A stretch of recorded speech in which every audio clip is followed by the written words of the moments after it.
Друзья, всем привет! Сегодня у меня супер практический разговор для вас. Каким образом мы можем сделать наш рак лучше и точнее? В этом видео мы посмотрим на очень интересные практики, которые предлагает команда от Anthropic. Попробуем их реализовать вместе, сделаем это прямо на Яндекс.Диске и посмотрим, каким образом это все работает. Сегодняшний разговор будет строиться вот на этой статье от Anthropic, да, в которой они рассуждают про методы возврата контекста в наших рак-алгоритмах. Так, ну прямо сейчас прервись на 2 секунды, оставь какой-нибудь комментарий, лайк, подписка, потому что так видео круче продвигается. Погнали дальше. Каким образом работает рак и в чем бывает с ним проблема? Если вы уже давно подписаны на наш канал, то вы уже прекрасно знаете базовую методику работы рак, да?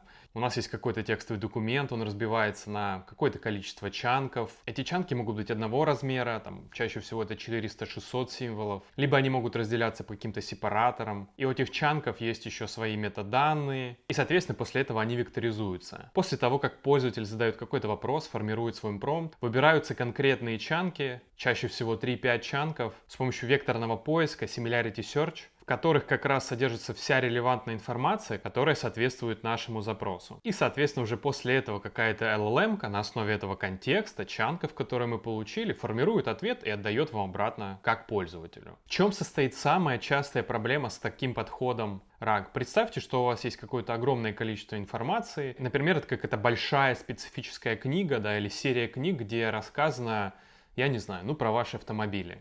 И представьте, что в главе номер 1 было рассказано, что вы продали автомобиль, и в главе номер 6 было рассказано, что вы продали автомобиль. Но с таким нюансом, что в первой главе вы продавали автомобиль, потому что вы меняли свой Audi на Jaguar, а в последней главе вы его продали, потому что собирались в кругосветное путешествие. Соответственно, теперь, если вы спросите у системы, что случилось с вашим автомобилем, ваш прекрасный векторный поиск подберет прямо очень правильные чанки, где будет сказано, что вы продали автомобиль. Но так как о причинах продаж было сказано где-то далеко выше в главах, то LLM получит прямо релевантные чанки, где было сказано, что ваш автомобиль продан, и у вас его больше нету, и ответит вам, что с вашим автомобилем все в порядке, у вас его больше нет. Но, скорее всего, она не будет ничего знать о причинах продажи этого автомобиля. Это и называется сохранением контекста для нашего рак. Именно этим озаботились ребята из Anthropic, когда думали над своей системой контекстуального возврата. В этой статье очень много сказано про то, как работает стандартный рак, да. Мы берем наши документы, да, формируем чанки, подбираем модель для эмбеддинга, векторизуем чанки и дальше уже производим работу с этими чанками. И в принципе вот так выглядит самый обычный чанк, это какой-то кусочек информации. А вот так выглядит чанк, который обогащен контекстом. В первой части сказано, о чем этот чанк, какое место он занимает в общем документе, и только после этого приведен сам конкретный кусочек текста. Теперь, если мы посмотрим на схему контекстуального ретривала, мы видим, что начало очень похоже. Мы берем какой-то файл, бьем его на чанки и дальше запускаем некоторый промежуточный промпт, который обогащает каждый чанк контекстом. То есть мы кое-каким образом формируем контекст, потом лепим вместе контекст вместе с чанком, и только после этого уже с помощью модели для эмбеддингов векторизуем эти данные и отдаем их пользователю для работы. И в принципе этот метод работает так хорошо, что он снижает почти в 1,5 раза ошибочность ответов нейронок с помощью таких чанков и с помощью таких контекстов. Ну что, от слов к делу, давайте сделаем наш рак контекстуально обогащенным.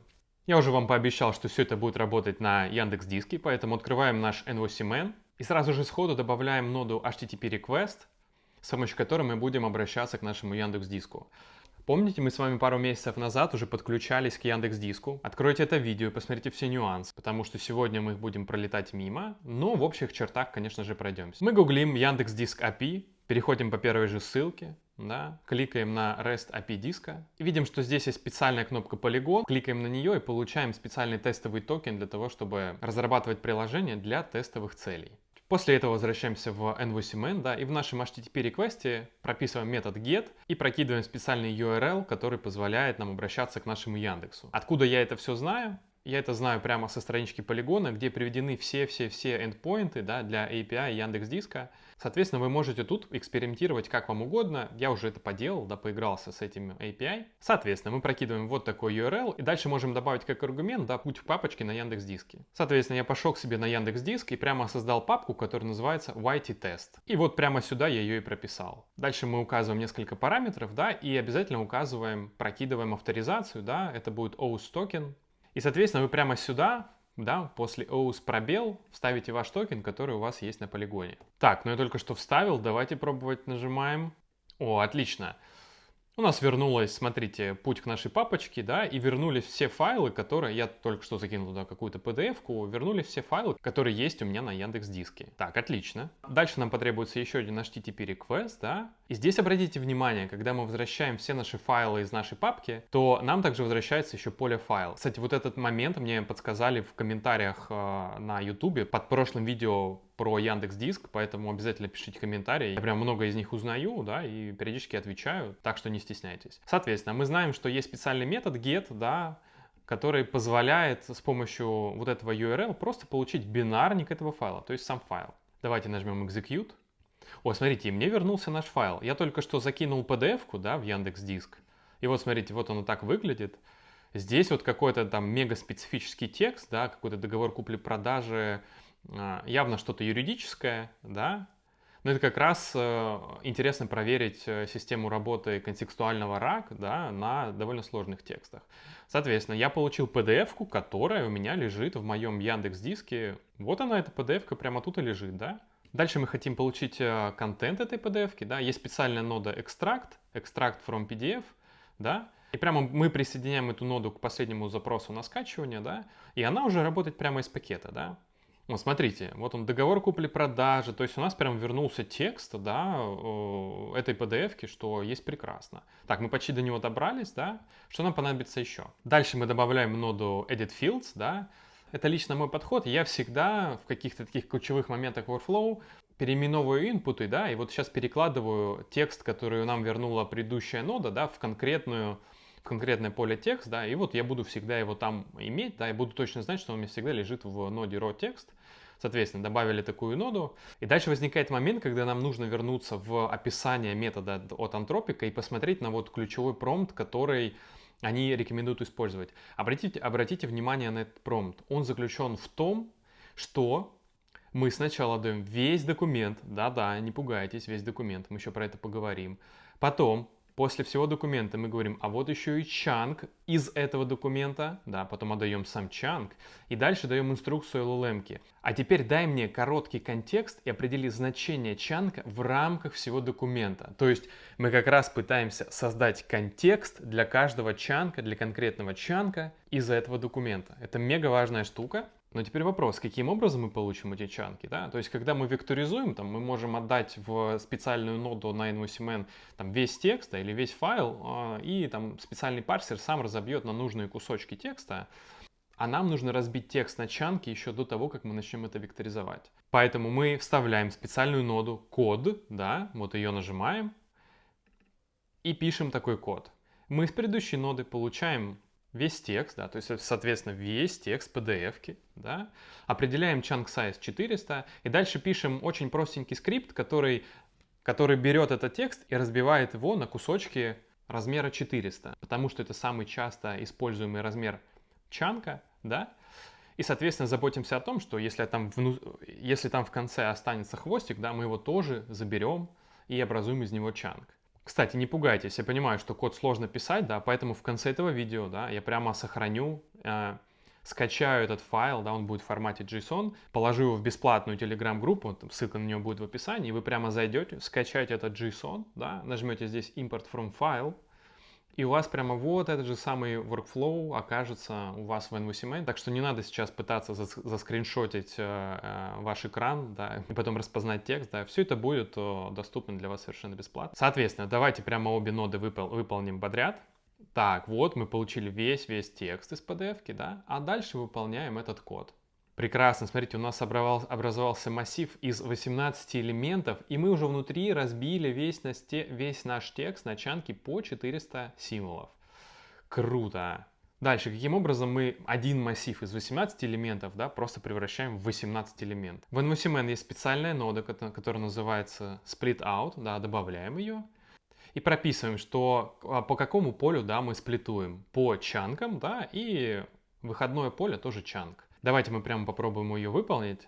Ой, смотрите, прекрасно. У нас образовалось 18 элементов, да. Каждый элемент называется chunk, да, но в каждом элементе уже тот кусочек текста, который нам нужен. Теперь мы начинаем уже работать с нейронкой, да. Добавим ноду, которая называется Basic LLM Chain, да. И здесь нам нужно будет прописать специальный промпт Мы, не мудрствуя лукаво, забираем весь этот промпт, потому что за нас это уже сделали ребята из Антропика, да, вставляем сюда. И обратите внимание, прямо как они рекомендуют, мы должны сначала отдать весь текст, да, в теге документ, да, дальше мы отдаем весь чанк, и дальше уже просьба наша, да, создай контекст для этого чанка. Весь текст мы уже заблаговременно, да, оставили в ноде raw текст, а каждый чанк у нас уже содержится в ноде chunks, соответственно. Мы из raw текст, да, забираем весь текст документа, а чанк мы забираем из предыдущей ноды, и теперь смотрите, как это выглядит все красиво. Весь документ, да, вот он весь документ купли-продажи, вот он прямо, да, до самого конца. Дальше начинается чанк, именно тот маленький чанк, 400 символов, да, и дальше уже просьба определить контекст этого чанка. И дальше, наверное, у вас возникает как раз тот самый трепет. Как это возможно? А если документ большой? Я что, потрачу все свои деньги на нейронку? И ребята из Антропика, конечно же, про это тоже здесь говорят. На самом деле вся история кроется в том, что у различных моделей есть так называемый prompt caching, кэширование промпта. Они говорят, что вот мы зарелизили, и, конечно же, они хотят, чтобы мы пользовались их нейронкой, но секрет в том, что у всех популярных моделей от OpenAI, от Google, от других популярных ребят есть кэширование промпта. Что это значит? Если вы посылаете в нейронку два очень похожих промпта, например, у которых начало идентичное, а отличается только концовка, то алгоритмы нейронки сами закэшируют повторяющиеся части и будут производить с ними работы либо с большим дисконтом для вас, либо вообще почти бесплатно. Вот Anthropic говорит, что кэширование позволяет вам снизить косты почти на 90%. То же самое заявляют в OpenAI и в Google, да. Соответственно, выбирайте именно модели, в которых есть кэширование. Это гиперважно, чтобы не слить бюджеты ваши, да. Я точно знаю, что кэширование есть в OpenAI, и там от 50 до 90% может быть экономия, да. И более того, так как сама задача довольно простая, то есть у нейронки будет на входе весь огромный текст, да, нашего документа, маленький текст, который уже содержится в этом документе, и будет просьба его описать. Опять же, мы провели массу тестов, и даже самые маленькие модели отлично справляются с задачей контекстуирования для нашего RAG. Поэтому я тут вообще выбираю модель Nano, она просто, мега дешевая. Поэтому давайте на ней остановимся, да. И в принципе, давайте запустим, чего ждать. Так как у нас готов весь алгоритм, запускаем. Так, и вот у нас приехал ответ. Смотрите, этот отрывок рассматривает эволюцию модели договора купли-продажи. Этот фрагмент относится к описанию модели. Этот фрагмент относится к обсуждению характеристик. То есть для каждого чанка, да, у нас было 18 чанков, вот он сделал 18 раз этот запрос. И у нас для каждого теперь чанка есть наш контекст. Следующая задача технического характера. Каким образом мы слепим теперь вместе контекст чанка и сам чанк? Делаем. Используем нашу любимую ноду EditFill, да, мы уже ранее использовали. И здесь прописываем вот такую историю. Мы в поле текст хотим прописать вот такой expression, контекст. И дальше идет ответ от нейронки, дальше чанк и сам чанк, с помощью которого формировался контекст. Давайте попробуем все это слить. Смотрите, что у нас теперь на выходе. Смотрите, контекст. Этот фрагмент относится к характеристике договора купли-продажи. А дальше чанк, сам чанк идет вот таким образом. Дальше следующий контекст, да, и дальше следующий чанк.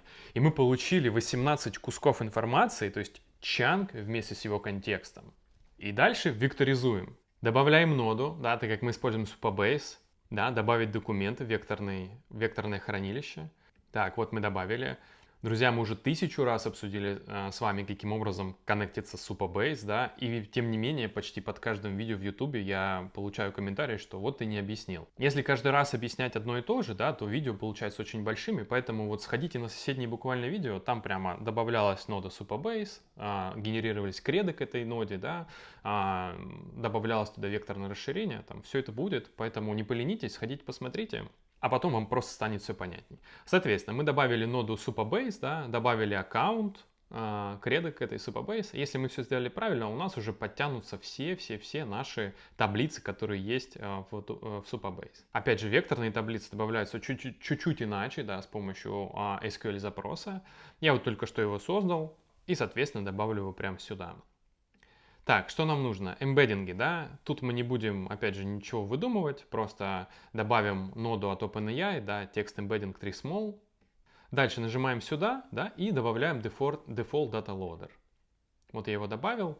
И вот здесь у нас уже нужно будет прямо аккуратненько отнестись ко всему, да. Тип данных JSON. Дальше мы должны выбрать load specific data, да, то есть мы сами определим, какие данные загружать, да. И, соответственно, сюда мы хотим засунуть JSON текст, да, который мы как раз уже объединили в предыдущей ноде. Потом весь контекст, да, потом наш чанк идет, то есть именно этот кусочек информации, да. И дальше мы, конечно же, добавляем файл title, да, а его забираем из ноды download. Для того, чтобы у нас в метаданных сохранялось название файла, да, с которым мы работаем. Так, дальше мы добавляем рекурсивный, да, text splitter. И обратите внимание, поставьте здесь chunk size побольше, да. У нас chunk size никогда не выйдет за этот объем, да, потому что вы видели их размеры, да, они не очень большие.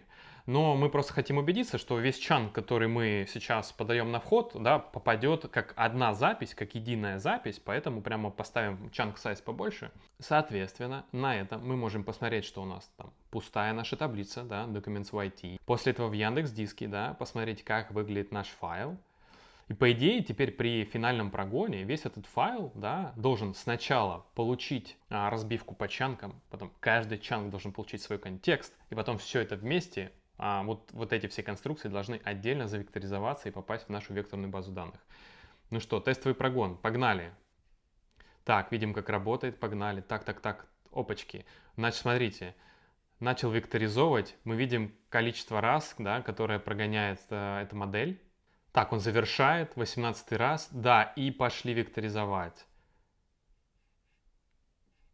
Так, и что? Нам говорят, что наш workflow только что выполнился. Идем проверять.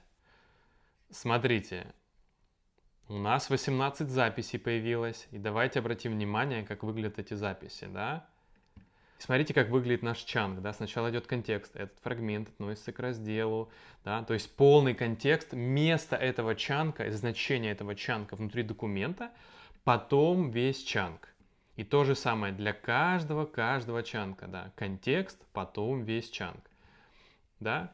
А в метаданных, как мы видим, провалился как раз наш файл title, и в принципе все отработало круто. Ну и наконец, давайте проверим, как это работает. Для этого я добавляю очень быстро, да, AI-агента, да, к нему сразу добавляю чат-триггер, дальше модель от OpenAI и tool. Мы хотим добавить vector store, да, который смотрит именно на ту же таблицу, в которой мы векторизовали данные. Да, вот у нас Documents YT. И теперь самое интересное. Давайте спросим какой-то специфический вопрос и посмотрим, как именно возвращаются чанки. Расскажи про сингулярное преемство. Итак, сингулярное преемство — это такой юридический механизм перехода имущества прав от одного лица к другому. Самое интересное, какой был ответ от Supabase. Обратите внимание, да, что когда мы обратились в Supabase, в наше векторное хранилище, да, мы как раз получили вместе с контекстом эти чанки. Соответственно, нейронка уже формировала наши ответы, получая и контекст, и сами чанки. Ну что, обязательно попробуйте этот механизм на ваших сложных документах, насколько он увеличит и улучшит качество ваших ответов. Еще раз, этот флоу прямо забирайте в нашем бесплатном телеграм-канале. Усложненный флоу, который может работать сразу с большим количеством файлов на Яндекс.Диске, а также не только с PDF-ками, еще и с текстовыми файлами. Он как раз помассивнее, более инженерный. Его забирайте в нашей про-группе. И вообще вступайте также в про-группу, если вам интересна тема и вы хотите развиваться, углубляться прямо конкретно в технические знания и в нюансы работы искусственного интеллекта. Ну а на этом все. Всем спасибо и пока.